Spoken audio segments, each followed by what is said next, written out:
engineer continued to work on the signal.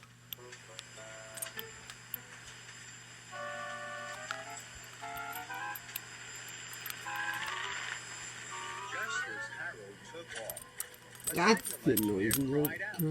It's fixed, he said. Wait, Harold, shouted Percy. I'm ready to go. It was too late. Harold had already taken off. Percy watched the mail disappear. He was upset. But then they all heard a strange sound.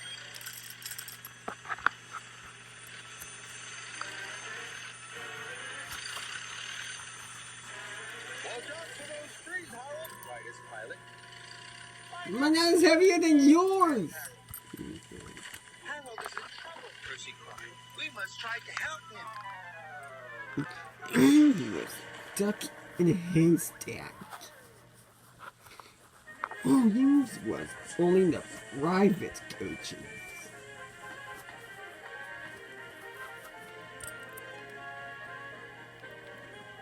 Are you all right? Called Percy. Just get someone to pull me out of this haystack, sputtered Harold. And Percy did, as fast as he could. Arnold and Douglas did too. The next day, Harold's engine was fixed and he was flying again. Percy was very pleased to see him. Tiger Moth was flying again too. Want to take the mail, Harold? Percy teased. I'll stand by with the rescue team. All the engines tooted, and Harold hovered so low that only Percy could hear. Thanks for getting help to pull me out of that haystack, my friend, he said. That's all right, said Percy. That's what friends are for. I'm sorry too, said Percy.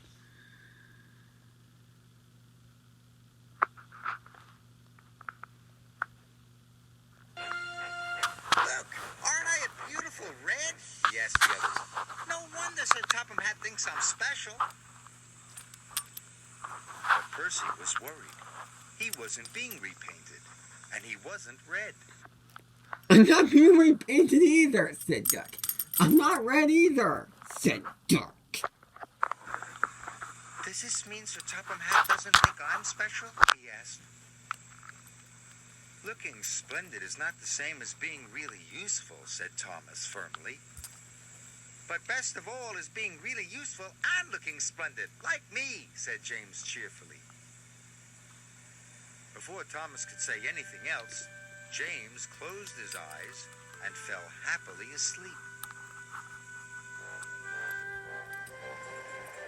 The next morning, all the engines were very busy.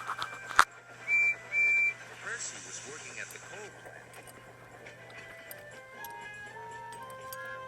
Thomas and Emily were taking passengers up and down the branch lines. Gordon was pulling the express. I am pulling the express car, said Gordon. Sir Topham Hatt came to see James. He told him to join Percy at the coal plant at once. The coal cars must reach Brendam docks before the boat sails, so no dilly-dallying, he said. Yes, sir, said James, and he set off at once. Excuse me, sir, said James. But James didn't go straight to the coal plant. He decided to go by the canal instead. Then he could see himself in the water for yard after yard after yard. Magnificent. James had forgotten what Sir Topham Hatt had said. At the coal yard, Percy was working as hard as he could. He was falling. The line of coal cars was getting longer and longer. And the That yard manager is getting closer and closer. Where could James be? That's right, laughed James. Still enjoying himself. There was no one around to share his fun, so he headed for Wellsworth Station. No, said But Gordon. as James pulled into Wellsworth Station, Gordon and the express were pulling out. The passengers had gone.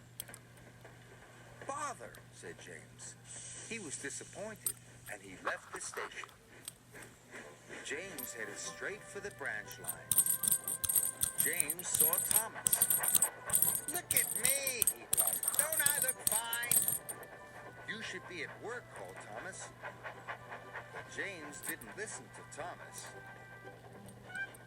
James was enjoying being James. Henry was enjoying being Henry. But Percy wasn't enjoying being Percy. He was trying his hardest, but the troublesome trucks were being very naughty. Henry was being very naughty too. Poor Percy was almost worn out. Duck was almost worn out too. "What will happen to the order now?" cried the yard manager. When James rolled into the coal plant, it was late in the afternoon. Percy was cross. So was the yard manager. "To make up for lost time," he said, "you must take an extra long line of coal cars to the docks." James was delighted. The Duck was delighted too. "I am delighted too," James said Duck. "It's the place to be seen," he said. "The troublesome trucks are being very naughty," warned Percy. But James still wasn't listening. "I'm your new shy Percy."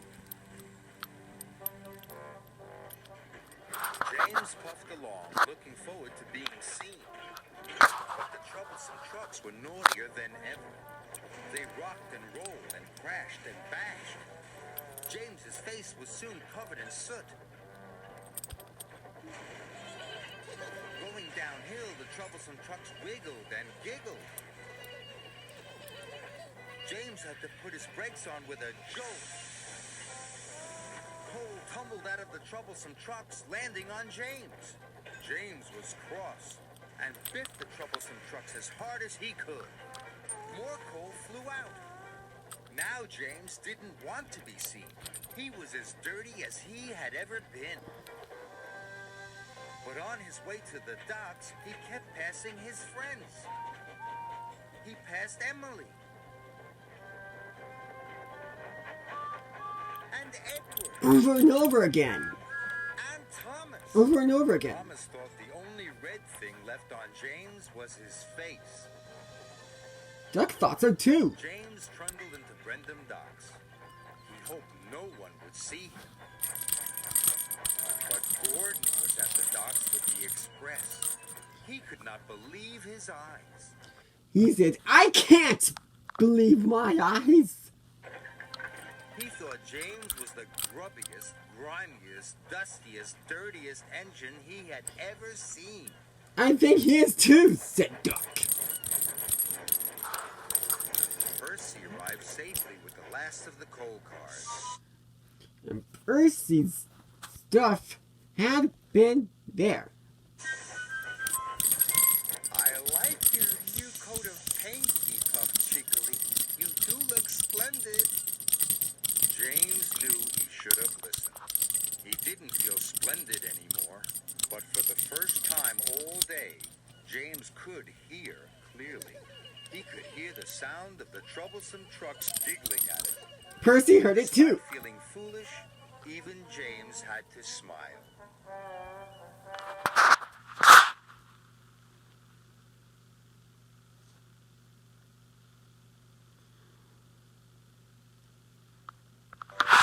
"You got there," tooted Percy. "A balloon," replied Thomas. "A party balloon?" asked Percy excitedly. "No," said Thomas. "This is a very special balloon.